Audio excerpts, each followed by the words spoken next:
Hola, muy buenas tardes y buen domingo. En este momento que grabo el audio, el partido todavía no empezó, así que no hay mucho para decir al respecto. Vamos a rezar juntos. El pasaje que nos trae hoy la liturgia está al comienzo del Evangelio según San Mateo, en el capítulo primero.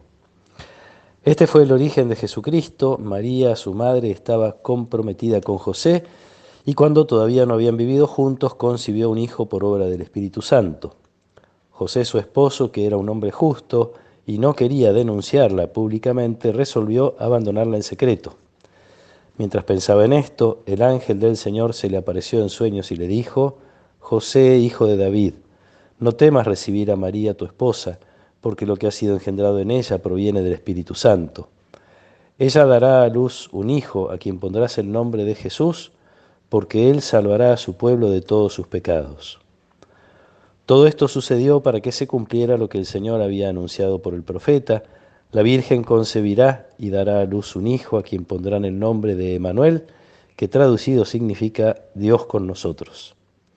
Al despertar, José hizo lo que el ángel del Señor le había ordenado, llevó a María a su casa.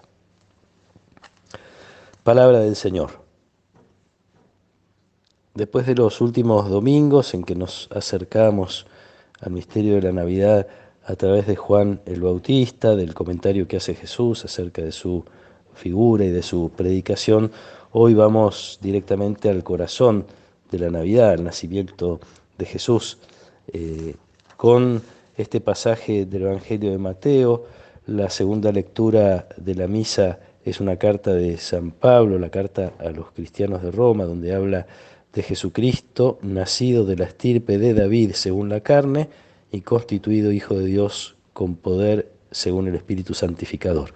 Estas dos realidades de Jesús, hombre y Dios, que nos preparamos a celebrar.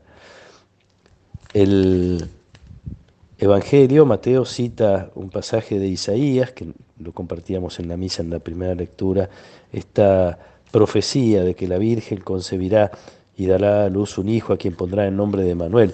Isaías le habla a Ahaz, un rey que está atravesando un momento difícil con el riesgo de una invasión, y entonces Isaías le está anunciando que para cuando nazca su hijo el problema va a estar resuelto, tanto que van a poder llamarlo Dios con nosotros. Pasa frecuentemente con los profetas que anuncian algo más o menos inmediato y sin saberlo están dejando un mensaje que es más a largo plazo, como sería este el caso, y así lo lee Mateo. En el Evangelio de Mateo no tenemos muchos detalles de cómo María, ningún detalle de cómo María se entera de su embarazo o cómo se le pide permiso, cómo fue ese diálogo suyo con Dios. Tampoco sabemos cómo fue que fue concebido Jesús, simplemente dice por obra del Espíritu Santo. Tampoco nos dice Mateo bien por qué es que José decide abandonar a María. En primer lugar, se pensaba que probablemente si ella había sido infiel, entonces tenía que ser apedreada, entonces prefiere cargar él con la culpa. Pero cada vez más quienes estudian la Biblia creen que en realidad José no sospechó de la fidelidad de la Virgen. Cada vez más creen que José sabía que lo que estaba sucediendo en la Virgen tenía que ver con algo de Dios y entonces sintió que no era digno de estar en ese lugar, como quien no quiere meter la pata ni obstaculizar los planes de Dios, hasta que el ángel le pide que tome a María como esposa y la lleve finalmente a su casa. Le toca a José obedecer, como tantas veces hemos escuchado en el Evangelio. José hizo lo que el ángel del Señor le había ordenado y llevó a María a su casa. Llevando a María a su casa se mete José en el sueño de Dios y en el sueño de María. Es como si él hubiera entrado en la vida de María más que María en la suya. De todas maneras, esta fidelidad de José permite que el hijo de María sea considerado descendiente de David, como debía ser el Mesías. Por eso el Evangelio nos aclara que José es hijo de David. Al adoptar a ese hijo lo hace pertenecer a la estirpe de David según la carne, como decía San Pablo, pero sigue siendo el Hijo de Dios según el Espíritu. Esta obediencia de José lo lleva también a ponerle nombre al niño. Y acá hay algo muy lindo. La profecía de Isaías, el niño se iba a llamar Emanuel, Dios con nosotros.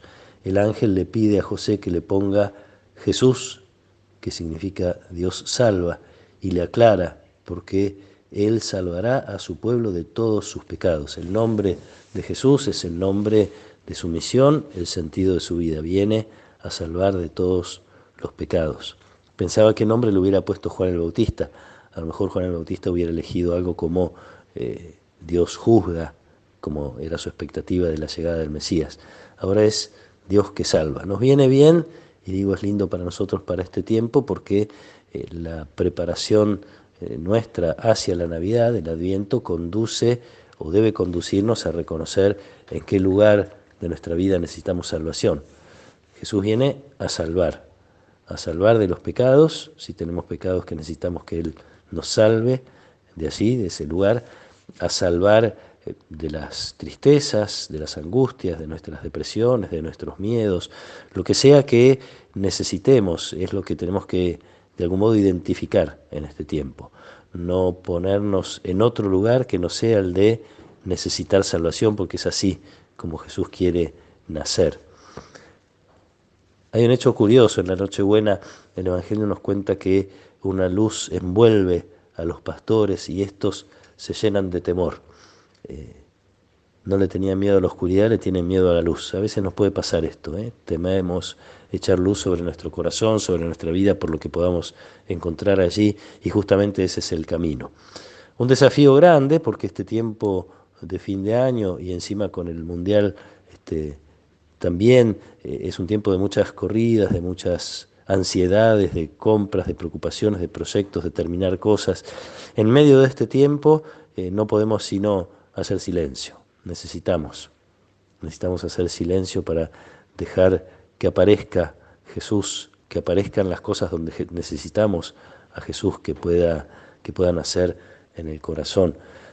Algunos de los llamados monjes del desierto, hombres que se apartaban a la soledad para hacer oración, comparten sus experiencias y algunos coinciden en que la fuente de su sabiduría conocida, porque mucha gente los iba a consultar, la fuente de su sabiduría estaba en haber tocado profundamente sus propias miserias, el encuentro con uno mismo, tal como es, que abre el espacio para encuentro con Dios, especialmente en la Navidad. Jesús viene a salvarnos. Ojalá podamos identificar cuál es la salvación que necesitamos para celebrar con mucha más alegría ese nacimiento.